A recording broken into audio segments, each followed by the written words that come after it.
Hello everyone, আমি Biswajit and welcome to CodeScheme। আশা করি সবাই ভালো আছেন। তো আজ আমরা আলোচনা করব HTML স্যান্ডবক্স অ্যাট্রিবিউট নিয়ে, যেটাকে আমরা আইফ্রেমের মধ্যে ব্যবহার করে আজকে দেখব। তো লেটস গেট স্টার্টেড। যখন আপনি স্যান্ডবক্স অ্যাট্রিবিউটকে একটা আইফ্রেমের মধ্যে অ্যাড করবেন, তখন ওই আইফ্রেমে অনেকগুলো রেস্ট্রিকশন অ্যাড হয়ে যাবে। যেমন আমি যদি এখন একটা স্যান্ডবক্স অ্যাট্রিবিউট নেই, একটা আইফ্রেম নেই, একটা আইফ্রেম আইফ্রেম, আর আমি বর্ডারটাকে 0 করলাম না, এটা কেটে দিলাম। এখানে আচ্ছা, কন্ট্রোল দিয়ে সেভ করি। আর এই কোডগুলোকে আমি এখানে রান করে রেখেছি, তো যখন আমি যা কিছু লিখবো তা এখানে আপনারা দেখতে পাবেন। কন্ট্রোল দিয়ে সেভ করলাম, তারপর দেখবেন যে একটা বক্স চলে এসেছে আইফ্রেমের। এটা হচ্ছে কি একটা ফ্রেম। এখন এর মধ্যে আমি কি করব, আর একটা পেজ ক্রিয়েট করব, একটা পেজ। যেমন এখানে আমি একটা পেজ নেব, সেটা হচ্ছে link.html, ঠিক আছে। এবং এর মধ্যে কিছু কোড অ্যাড করব।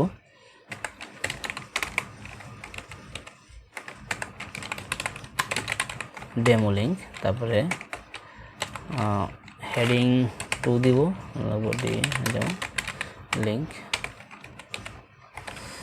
আর হচ্ছে পি নিব লরেম 30 অর্ডার একটা নিলাম। তো এই হচ্ছে আমি কিছু কন্টেন্ট নিলাম এখানে, যে একটা প্যারাগ্রাফ নিলাম এবং একটা হেডিং নিলাম, ঠিক আছে। কন্ট্রোল দিয়ে সেভ করলাম, এটাকে আমি রান করলাম না, আপনারা বুঝতে পারছেন যে এর মধ্যে কী আছে, ঠিক আছে। তো এখন আমি এটাকে এখানে অ্যাড করব, link.html,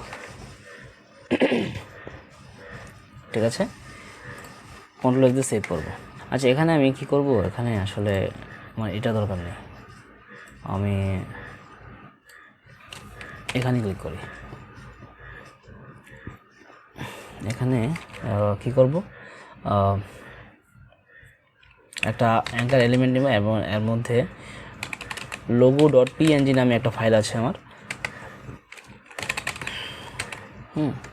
এই যে লোগোটা চলে এসেছে, আর এই যে আমি এখানে logo.png নামে একটা ফাইল নিয়ে রেখেছি, ঠিক আছে। এটা আমার চ্যানেলের লোগো, দেখতে পাচ্ছেন। এখন যদি আমি এতে ক্লিক করি তাহলে লোগোটা এখানে চলে আসবে। যেমন আমি এখানে ক্লিক করলাম, এই যে লোগোটা চলে এসেছে, অনেক বড় আগে, ঠিক আছে, একটু বড়। আমি একটু ব্যাক করলাম, কন্ট্রোল এস দিয়ে আবার সেভ করলাম। আচ্ছা, এখন যদি আমি এর মধ্যে স্যান্ডবক্স, সরি এটা না, এখানে না, আমি এখানে দেবো কেন, এটা দেবো হচ্ছে এখানে আইফ্রেমের মধ্যে। কন্ট্রোল দিয়ে সেভ করলাম। তো এখন এই যে আমি স্যান্ডবক্স অ্যাট্রিবিউটকে এখানে অ্যাড করলাম, তো এই স্যান্ডবক্স অ্যাট্রিবিউট এখানে অনেকগুলো রেস্ট্রিকশনকে কী করবে, অ্যাড করে দিবে। কী রেস্ট্রিকশন অ্যাড করবে আমি একটু বলছি। যেমন ফর্ম সাবমিশনকে ব্লক করে দিবে, স্ক্রিপ্ট এক্সিকিউশনকে ব্লক করে দিবে, এপিআইকে ডিসেবল করে দিবে, অন্যান্য ব্রাউজিং কন্টেক্সট থেকে টার্গেট করা লিঙ্কে বাধা প্রদান করবে, প্লাগইনের ব্যবহারে বাধা প্রদান করবে, top level browsing context navigate করতে বাধা প্রদান করবে, অটোমেটিক্যালি ট্রিগার্ড ফিচারগুলোকে বাধা প্রদান করবে। এই ধরনের রেস্ট্রিকশনগুলোকে যখন আপনি স্যান্ডবক্স অ্যাট্রিবিউটকে এখানে অ্যাড করবেন, তখন এই রেস্ট্রিকশনগুলো এই আইফ্রেমের মধ্যে অ্যাড হয়ে যাবে। স্যান্ডবক্স দুইভাবে থাকতে পারে, একটা হচ্ছে ভ্যালু ছাড়া, মানে এমটি। এখন কি আছে, এখন ভ্যালু ছাড়া আছে। আর আরেকটা হচ্ছে কি ভ্যালু সহ থাকতে পারবে। যখন আপনি ভ্যালু ছাড়া মানে এটাকে অ্যাড করবেন, তখন সব ধরনের রেস্ট্রিকশনগুলো এই আইফ্রেমের মধ্যে অ্যাড হয়ে যাবে।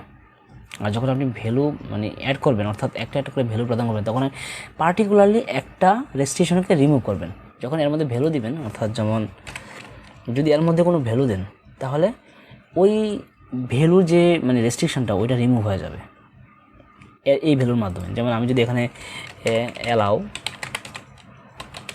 স্ক্রিপ্টস, তাহলে যে সে কী করবে, যে এখানে আপনি জাভাস্ক্রিপ্ট কোড রান করবে না, কিন্তু এখন এই যে এটা দিয়েছেন, তার জন্য কি জাভাস্ক্রিপ্ট কোডটা রান করবে, ঠিক আছে। তো এই একটা পার্টিকুলার রেস্ট্রিকশনকে রিমুভ করার জন্য আমরা স্যান্ডবক্সের মধ্যে কী দেব, ভ্যালু দেব। এখন আমরা প্রথমে স্যান্ডবক্সে কিছু ভ্যালু দেখব। যেমন আমি প্রথমে দেখব হচ্ছে অ্যালাউ ফর্মস দেখার জন্য আমি প্রথমে একটা HTML পেজ ক্রিয়েট করব, সেটা হচ্ছে form.html, ঠিক আছে। এর মধ্যে আমি একটা ফর্ম ক্রিয়েট করব, HTML5, তারপরে ফর্ম, এবং এর মধ্যে আমি একটা ফর্ম নেব, অ্যাকশনে দিব কিছু দিব। আমি প্রথমে আগে ফর্মটা ক্রিয়েট করে নিই। একটা পি নিব, পির মধ্যে ইনপুট টাইপ টেক্সটে থাক, আর প্লেস হোল্ডারে দেব হচ্ছে ফার্স্ট নেম। ঠিক আছে, এরকমভাবে আমি আরেকটা নেব, সেটা হচ্ছে লাস্ট নেম। ঠিক আছে, এখন আমি যদি এটাকে দেখি যে মানে পেজটা কেমন হয়েছে, তাহলে দেখাচ্ছি আপনাদের। পেজটা কিছুটা এরকম হয়েছে, এবং এর মধ্যে কি একটা সাবমিট বাটন লাগবে। তো ইনপুট সাবমিট, তাহলে সাবমিট নামে একটা কি ভ্যালু সাবমিট। ঠিক আছে, তো সাবমিট নামে একটা বাটন তৈরি হয়ে গেল। এখন যদি আমি এটাকে রিলোড দিই, তাহলে সাবমিট বাটন দেখতে পাচ্ছেন। তো এখন এই ফর্ম পেজটাকে আমি কি করব, এই আইফ্রেমের মধ্যে লিঙ্ক করে দিব, অর্থাৎ এখানে লিখব ফর্ম। ঠিক আছে, সেভ করলাম। এখন যদি আমি এখানে যাই, এটাকে কেটে দিই, এখানে যাই, তাহলে দেখবো যে ওই ফর্মটা এখানে চলে এসেছে। এখন আরেকটা বিষয় এখানে দেখেন যে আমি এখানে অ্যাকশন নামে কিছু একটা আছে এর মধ্যে, অর্থাৎ যখন ফর্ম সাবমিট করবেন তখন এই অ্যাকশনে যে লিঙ্ক দেবো সেই লিঙ্কে পেজটা চলে যাবে। তো তার জন্য আমি আরেকটা পেজ ক্রিয়েট করবো, সেটা হচ্ছে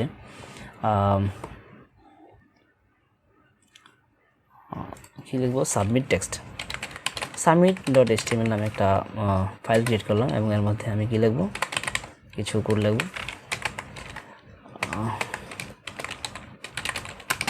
সাবমিট টেক্সট, এবং এর মধ্যে লিখবো h2 নামে your form has been submitted নামে একটা কিছু টেক্সট লিখলাম। এখন যদি আমি এখানে কোথায়, এই যে এখানে লিঙ্কটা দিয়ে দেব submit.html। ঠিক আছে, এখন যদি আমি এই ফাইলটাকে দেখতে চাই, এখানে যাই, আমি আবার এটাকে কী করলাম, কপি পাস্ট করলাম এবং এখানে পেস্ট করলাম, তাহলে ফর্মটা দেখতে পাচ্ছি। এখন যদি আমি এখানে সাবমিটে ক্লিক করি, তাহলে your form has been submitted, অর্থাৎ এখানে চলে যাবে, যেটা আমি এখানে লিখেছি। ঠিক আছে, এটা কেটে দিলাম, এটাকে এখন কেটে দিই আপাতত। তো আর এই ফর্ম.html-কে এখানে আমি লিঙ্ক করিয়েছি, তো এটাকেও কেটে দিই। এই হচ্ছে এখন ফর্ম। এখন আমি এখানে এটাকে কেটে দিলাম, কন্ট্রোল দিয়ে সেভ করলাম। এখন যদি আমি এখানে ক্লিক করি, তাহলে দেখবেন যে your form has been submitted লেখাটা চলে আসছে, অর্থাৎ যখন আমি সাবমিটে ক্লিক করেছি তাহলে সাবমিট পেজে চলে গেছে। তো যদি এখন আমি একটু ব্যাক করি এটাকে, এবং এখানে স্যান্ডবক্স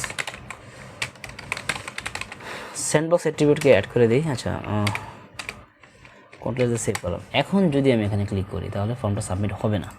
এই যে আমি ক্লিক করছি, সাবমিট হচ্ছে না। কারণ কি, এটা যখন আমি স্যান্ডবক্স অ্যাট্রিবিউটকে অ্যাড করে দিয়েছি, তখন সেটা কিছু রেস্ট্রিকশন অ্যাড করে দিয়েছে, যার মধ্যে একটা হচ্ছে কি ফর্ম সাবমিট করতে পারবো না। এখন যদি আমি এই ফর্ম সাবমিশনকে রিমুভ করতে চাই, যে রেস্ট্রিকশনকে, এই যে ফর্ম সাবমিশনের রেস্ট্রিকশনটাকে রিমুভ করতে চাই, তাহলে এখানে আমাকে একটা ভ্যালু দিতে হবে, সেটা হচ্ছে অ্যালাউ ফর্মস।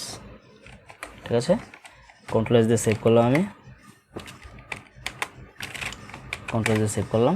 এখন যদি আমি এখানে ক্লিক করি, তাহলে এই যে your form has been submitted, অর্থাৎ ফর্মটা সাবমিট হয়েছে। যে রেস্ট্রিকশনটা ছিল সেটা অ্যালাউ ফর্মসের মাধ্যমে আমি কী করলাম, আমি তুলে দিলাম। তারপরে যে আরেকটা ভ্যালু, সেটা হচ্ছে অ্যালাউ স্ক্রিপ্ট। যেমন আমি এখানে একটা কী নিব, আরেকটা ফাইল নিব, সেটা হচ্ছে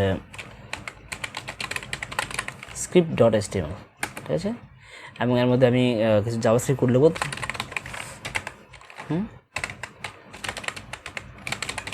JavaScript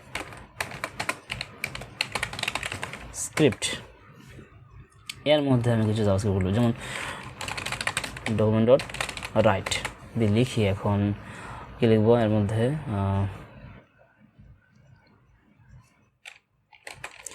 I am from JavaScript, save করলাম, এবং এটাকে আমি এখানে লিঙ্ক করে দিলাম। স্যান্ডবক্সটাকে স্ক্রিপ্ট,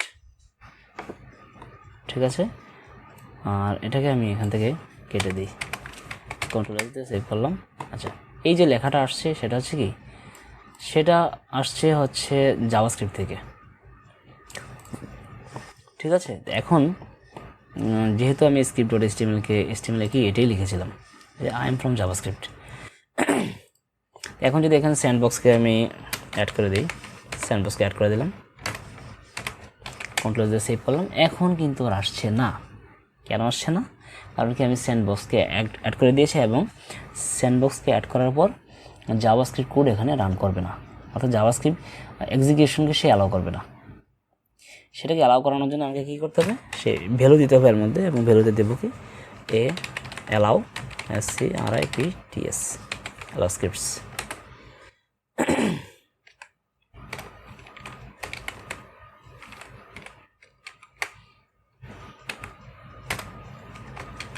ঠিক আছে, এখন কিন্তু আসছে লেখাটা, আমি সেভ করার পরে এটা চলে আসছে, রিলোড হয়েছে। ঠিক আছে, তারপরে যেটা দেখবো সেটা হচ্ছে মডেলস। আচ্ছা, মডেলস লেখার জন্য আমি এখানে আর একটা কাজ করি, সেটাকে আমি এই ভ্যালুটা এটাকে উঠিয়ে দিই। আচ্ছা, ওটা উঠাই দিলে হবে না, আচ্ছা থাক, এটা আমি এখানে ডকুমেন্ট ডট কেটে দিলাম এটাকে, আর এখানে শুধু এটাকে অ্যালার্ট দিয়ে দিলাম, একটা অ্যালার্ট ফাংশন জাভাস্ক্রিপ্টের। এখন এই যে আমি এখানে অ্যালার্ট দিয়ে দিয়েছি, যেটা আগে ছিল ডকুমেন্ট ডট রাইট, হ্যাঁ, সেটাকে পরিবর্তন করে আমি অ্যালার্ট দিয়েছি। এখন এখানে অ্যালাউ স্ক্রিপ্ট আছে, মানে কি, অর্থাৎ জাভাস্ক্রিপ্ট কোড সেখানে রান করবে, কিন্তু তারপরে এখানে কিছু আসছে না। কারণ কি, এখানে আরেকটা ভ্যালু অ্যাড করতে হবে, সেটা হচ্ছে অ্যালাউ মডেলস। এবং কন্ট্রোল দিয়ে সেভ করলাম, সেভ করার পরে দেখবেন যে আই এম ফ্রম জাভাস্ক্রিপ্ট লেখাটা অ্যালার্ট হিসেবে চলে আসছে, পপ আপ হিসেবে, যদি এটা কি একটা মডেলস। আশা করি মোডাল সম্বন্ধে আপনারা জানেন, মোডাল সম্বন্ধে, মোডাল কী জিনিস, এটা পপ আপের মতো হয়ে আসবে। তো ওকে দিলাম, তারপরে এটা চলে আসলো। আশা করি বুঝতে পেরেছি। যদি আমি অ্যালাউ স্ক্রিপ্ট এখানে না দিই তাহলে কিন্তু আমার মোডাল আসবে না। যেমন আমি এখানে অ্যালাউ স্ক্রিপ্ট কেটে দিলাম, কন্ট্রোল দিয়ে সেভ করলাম, দেখছেন যে আসছে না, মানে কি জাভাস্ক্রিপ্ট কোড সেখানে রান করবে না। তাহলে অ্যালার্ট আসবে কীভাবে? অ্যালার্ট মানে এই যে ওই লেখাটা আসতে হলে প্রথমে আপনাকে অ্যালাউ স্ক্রিপ্ট করতেই হবে, হ্যাঁ, তারপরে মোডালস, অ্যালাউ মোডালস, এই দুইটাই লাগবে। ঠিক আছে, যেমন এখন আসছে। পরে আমরা যেটা দেখবো সেটা হচ্ছে পপ আপস। আচ্ছা, পপ আপস দেখার জন্য আমাকে যেটা করতে হবে, এটাকে কেটে দিলাম, এটাকে কেটে দিলাম, আর এখানে আমি কি যে লিঙ্কটাকে একটু ওপেন করে নিই, এবং লিঙ্কে কী আছে, logo.png নামে একটা ফাইলকে আমি এখানে লিঙ্ক করে রেখেছি। ঠিক আছে, এটি থাক, এবং এটাকে আমি এখানে লিঙ্ক করে দিলাম। ঠিক আছে, লিঙ্ক করে দিলাম, এখানে চলে আসলো ডেমো লিঙ্ক। তো যদি আমি এখন এখানে ক্লিক করি তাহলে এর মধ্যে চলে আসবে লোগোটা, এর মধ্যে চলে আসবে। কিন্তু আমি যদি এখানে টার্গেট সম্বন্ধে আপনারা জানেন, টার্গেট অ্যাট্রিবিউট সম্বন্ধে, টার্গেটের মধ্যে ব্ল্যাঙ্ক আমরা পড়েছি, তারপর প্যারেন্ট পড়েছি, তারপর কি প্যারেন্ট পড়েনি, সরি, ব্ল্যাঙ্ক এবং সেভ, এই দুইটা অ্যাট্রিবিউট আমরা দেখেছি, দুটা ভ্যালু। বাকিগুলো আমরা দেখার বাকি আছে, তার মধ্যে এখন এটা দেখব। আমি এখানে কি দিলাম, সরি, ব্ল্যাঙ্ক, যেটা আগে ব্ল্যাঙ্ক আমি দিয়ে দেখি, হ্যাঁ, ব্ল্যাঙ্ক, কারণ আমাকে যদি আমি পপ আপ দেখতে চাই তাহলে কি আমাকে এখানে টার্গেট ব্ল্যাঙ্ক দিতে হবে। ঠিক আছে, তো এখন যদি আমি এখানে, আচ্ছা এখানে কি আছে, এখানে আমি স্যান্ডবক্সকে উঠিয়ে দিই, তাহলে স্যান্ডবক্স নাই, কন্ট্রোল দিয়ে সেভ করলাম, এবার আমি এখানে ক্লিক করলাম, তাহলে কিন্তু এই যে লোগোটা এখানে ওপেন হয়েছে, লোগোটা এখানে কি চলে আসছে। কিন্তু যদি এখানে আমি স্যান্ডবক্সকে, এবং নতুন একটা ট্যাবে ওপেন হয়েছে, ঠিক আছে, অন্য একটা ট্যাবে ওপেন হয়েছে, কেটে দিলাম এটাকে আমি। ঠিক আছে, এখন এর মধ্যে যদি আমি স্যান্ডবক্সকে দিয়ে দিই, আর এবং এখন যদি ক্লিক করি তাহলে সেটাকে যাবে না।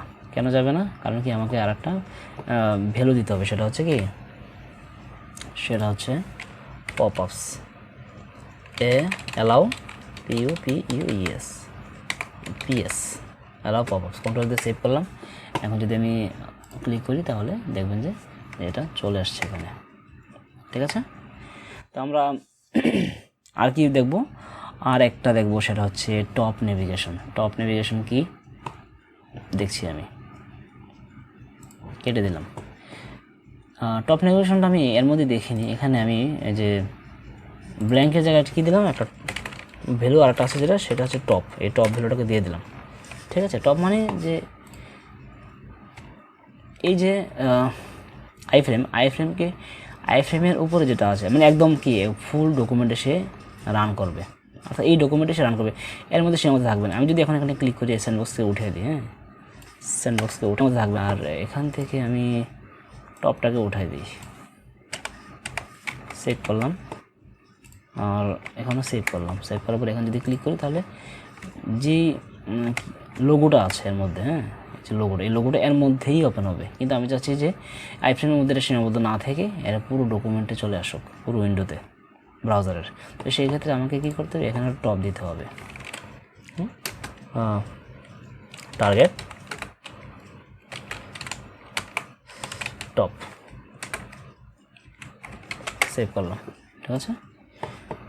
এখন যদি এখানে আমি স্যান্ডবক্স দিলাম না, এখন যদি আমি এখানে ক্লিক করি তাহলে দেখবেন যে এখানে পুরো উইন্ডোতে সেটা চলে আসছে। কিন্তু যদি আমি এখানে স্যান্ডবক্সকে অ্যাড করে দিই, স্যান্ডবক্স কন্ট্রোল দিয়ে সেভ করলাম, এটা করে ব্যাক করে নিই, কন্ট্রোল দিয়ে সেভ করলাম।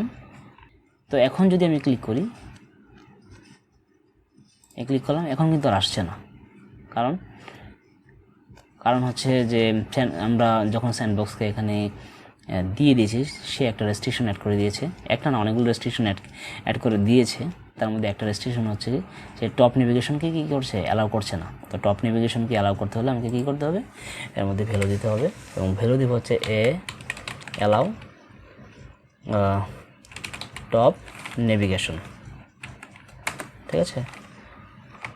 কন্ট্রোল এস, সেভ করলাম। এখন যদি আমি এখানে ক্লিক করি তাহলে কি আসবে, আসছে, ঠিক আছে। এই হচ্ছে অ্যালাউ টপ নেভিগেশন যে ভ্যালু স্যান্ডবক্সের, সেটা ব্যবহার। তো আমরা এখানে কয়েকটা ভ্যালু দেখেছি, একটা হচ্ছে allow forms, allow scripts, allow modals, allow pop ups, allow top navigation, এগুলো আমরা দেখেছি। তো আশা করি মানে ভিডিও আপনাদের ভালো লেগেছে, এবং আশা করি আপনারা বুঝতে পেরেছেন কী কী মানে আজকে দেখিয়েছি। যদি না বুঝে থাকেন, আজকের এই ভিডিওটা একটু লম্বা হয়েছে মনে হয়, যদি না বুঝে থাকেন তাহলে অবশ্যই আরেকবার কী করবেন, দেখে নেবেন, প্র্যাকটিস করবেন। প্র্যাকটিস না করলে আপনাদের মনে থাকবে না, ঠিক আছে। Practice makes a man perfect. তো এই ছিল আজকে টিউটোরিয়াল। আশা করি ভিডিও আপনাদের ভালো লেগেছে, আর যদি ভালো লেগে থাকে তাহলে অবশ্যই লাইক কমেন্ট শেয়ার করতে ভুলবেন না। চ্যানেলটিকে সাবস্ক্রাইব করে আমাদের পাশে থাকবেন। Thanks for watching this video.